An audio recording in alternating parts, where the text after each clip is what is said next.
En esta clase vamos a trabajar el concepto de pulsión. Para eso nos vamos a remitir al seminario 11 y a dos clases. La que corresponde a la 14, la pulsión parcial y sus circuitos, y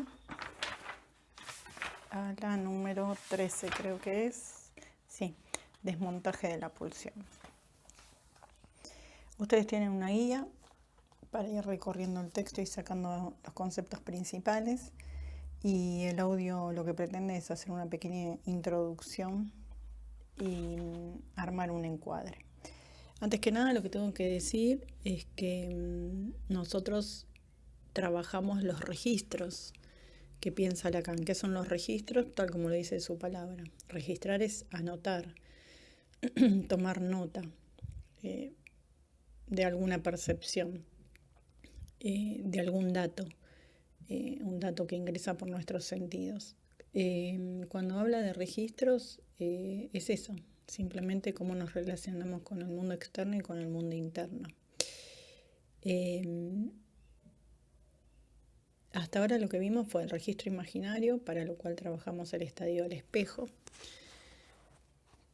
Pudimos ver ahí, digamos, esa construcción inicial del niño, para la cual necesita un otro que lo sostenga y le permita armar un cuerpo, ¿no? Por eso la metáfora esta de el espejo, por la referencia a un otro.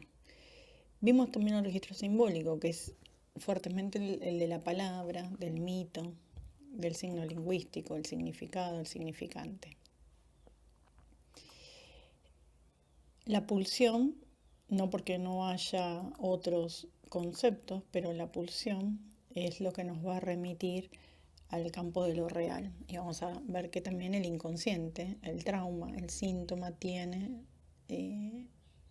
su base, o digamos, sienta sus raíces en el registro de lo real. Ustedes van a ver ahí una construcción en esta imagen que es un nudo borromeo. ¿Qué quiere decir un nudo borromeo? Es un enlace que se puede hacer con 3 o más lazos, por eso es un enlace, pero generalmente se le dice nudo. Estos 3 registros en cualquier persona se dan juntos, no puede existir uno del otro. Y el enlace borromeo lo que tiene la particularidad es que si se suelta uno, se suelta toda la estructura del enlace. Los que están más visibles y más a mano para nosotros son el imaginario y el simbólico, lo cual no quiere decir que lo real no irrumpa. Esa sería la palabra adecuada, irrumpe, aparece. Y cuando aparece algo de lo real, ya habíamos dicho que se desarma lo otro y generalmente se torna más como del lado de la angustia. De esa manera es como se presentifica. Puede ser con un síntoma, puede ser con miedo, puede ser con ausencia de palabra. Y acá en este gráfico lo que vemos, algo que ya lo estuvimos trabajando, que es el objeto A, ¿sí? Ese petit A, que es un concepto teórico que introduce Lacan, aunque él dice que lo podemos encontrar en la obra de Lacan también, en la obra de Freud. Bueno, estos 3 registros es lo que sostienen, y justo en el medio se encuentra ese famoso objeto A. Ahora vamos entonces a la pulsión. Él lo que va a decir es que de los 4 elementos fundamentales del psicoanálisis, la pulsión sería el cuarto. Recuerden que habíamos visto inconsciente, repetición, transferencia y pulsión. Hace todo un recorrido que lo hemos trabajado, lo han trabajado en Teoría Psicoanalítica 1, porque es un texto obligado en la lectura de Freud, que es una definición de pulsión. ¿No?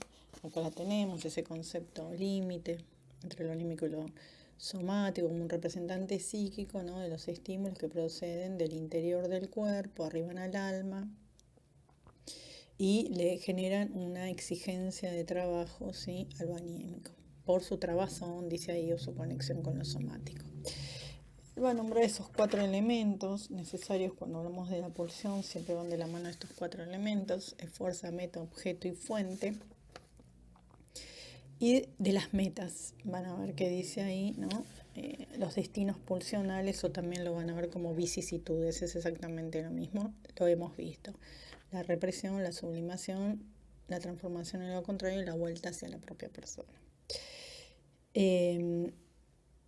Es muy claro respecto a pensar la pulsión como triep.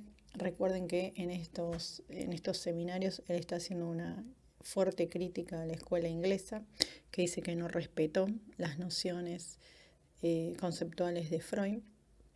Por eso dice, ¿no? Hay que volver a leerlo, hay que pensar que la pulsión no es la necesidad, la pulsión no es el estímulo externo ni el estímulo fisiológico, que tiene una cantidad energética, la nombra como QN o raíz, ¿no? Como ese estímulo. Dice que es constante, que no es de choque, que no se termina de satisfacer, sino que empuja, ¿no?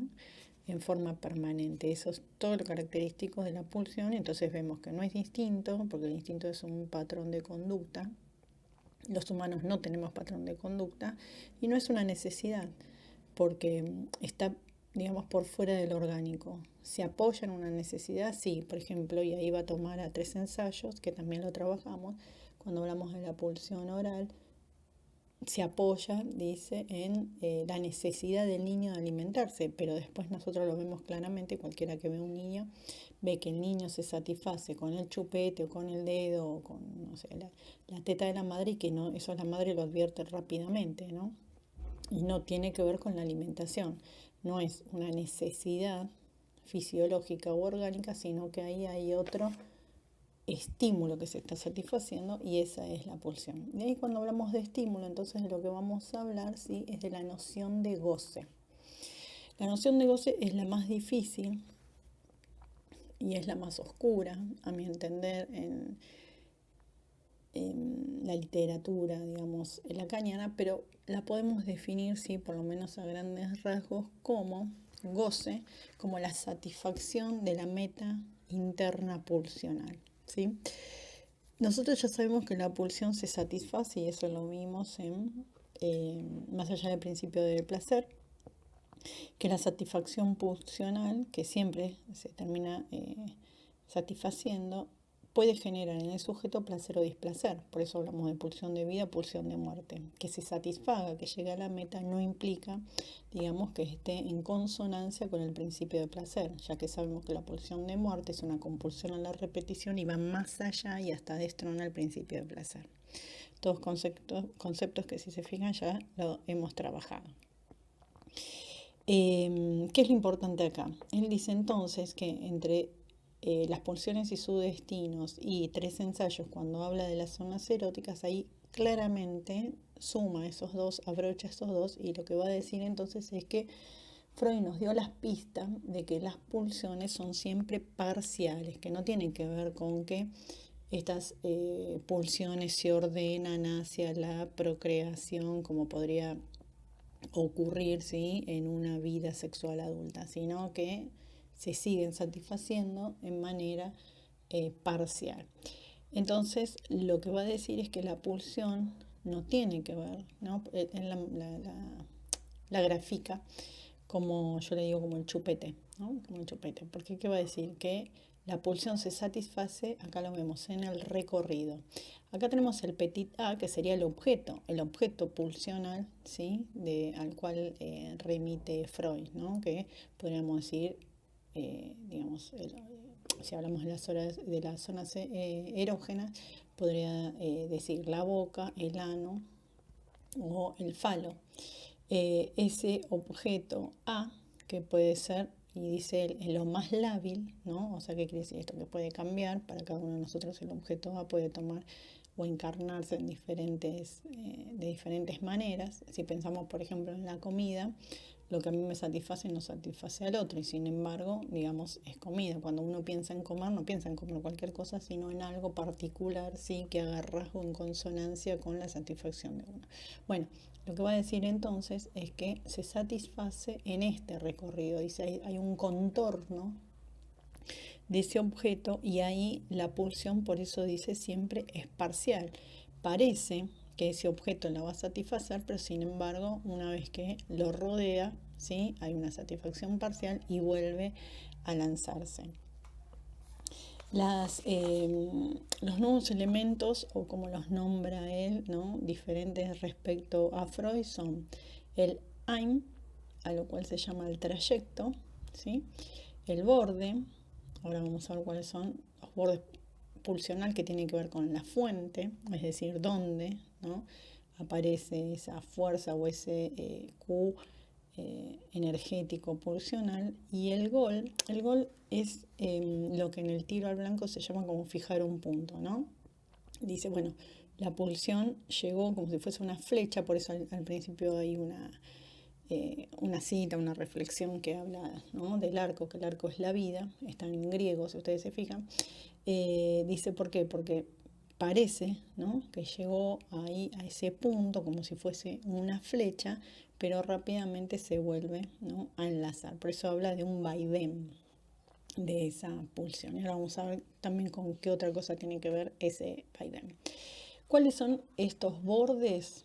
Él va a decir que los objetos pulsionales mantiene la oralidad, mantiene la analidad, y agrega dos más, que es la pulsión escópica y la pulsión invocante. La pulsión escópica tiene que ver con el ver, ahí el borde serían, ¿sí?, los ojos, dice, son agujeros, y la pulsión invocante tenemos el oído, ¿sí?, lo auditivo. Dice, los ojos se pueden cerrar, pero los oídos, dice, es muy difícil como dejar de escuchar. Esos son, digamos, nuevos modos de goce pulsional que él agrega. Acá lo que les quise mostrar es esto, ¿no? Cómo queda este objeto A, que al principio lo veíamos en relación con los registros, y acá el objeto A como tiene relación estrecha con el sujeto. Sabemos ya entonces que en el registro imaginario el sujeto se conforma como tal frente a la presencia de un otro. Dice, de esa relación del sujeto con el otro, que al principio es simbiótica, ¿no? Al principio es alienante, porque el sujeto, hasta que no se conforma el yo, no sabe que hay un otro, ¿no? Esto lo podemos ver en los primeros años de vida. Cuando el sujeto se desprende de ese otro, lo que aparece ahí es el objeto A. Por eso va a definir al objeto A como un hueco y como un vacío. No hay nada ahí, ¿no?, de ese desprendimiento del sujeto respecto al otro. El precio que paga es que quede un hueco. ¿Cómo lo llenamos ese hueco? Bueno, obviamente con objetos, con imágenes, con símbolos, con significantes. ¿Por qué compara la pulsión, o dice que la pulsión es como un collage surrealista, y habla de desmontaje y no montaje, ¿no? Porque en un montaje uno diría que hay una sumatoria de imágenes, y que en ese montaje las imágenes que se van sumando, las piezas, son armónicas. Él dice la pulsión no es armónica, es totalmente disarmónica con el sujeto, ¿no? Una vez que se lanza ese deseo, a cualquiera de nosotros, o uno mismo lo puede pensar, el deseo siempre es inquietante, da miedo, produce ansiedad, malestar, ¿no? Un estado de zozobra, de incertidumbre, de ver si se puede lograr eso que se desea. Entonces él hace una referencia artística, acá hace muchas referencias, ¿no? Ustedes van a ver que hay referencias filosóficas, matemáticas, físicas, ahí cuando habla del QN, bueno, múltiples, topológicas, cuando habla del nudo, del enlace Borromeo, pero esta referencia artística me pareció que está buena. Este es un tríptico, un óleo, que está en el Museo del Prado, es de El Bosco, un pintor del siglo XVI, estamos hablando. Se llama El Jardín de las Delicias.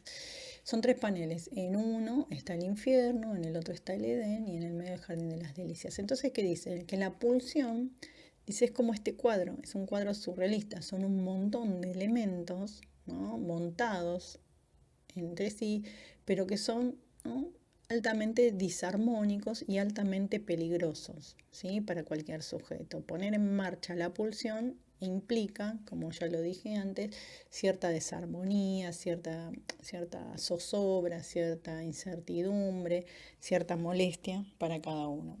A eso se le llama goce.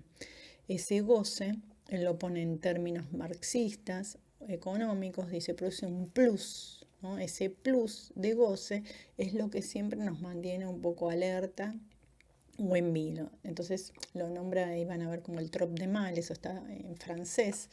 Ese trop de mal quiere decir, el mal es penar, ¿no? En francés. Y el trop es en demasía, ¿no? Como un más. Ese trop de mal o ese plus de goce, ese penar en demasía, es lo que hace que el sujeto se sintomatice. ¿Cuál es la función del analista? Lo habíamos visto cuando vimos el matema del discurso del analista, es hacer de semblante. Si se acuerdan, en el lugar de la gente estaba el objeto A, es hacer de semblante para el sujeto, hacer de modo de objeto A para enlazar la pulsión del sujeto vía la transferencia, ¿no? Bueno, acá está un pantallazo general, obviamente. Ustedes deberán leer el texto, deberán intentar responder la guía y quedamos obviamente comunicados, ¿sí? Para ver si necesitan alguna otra profundización de los conceptos que ya estuvimos viendo o estuvieron ustedes escuchando.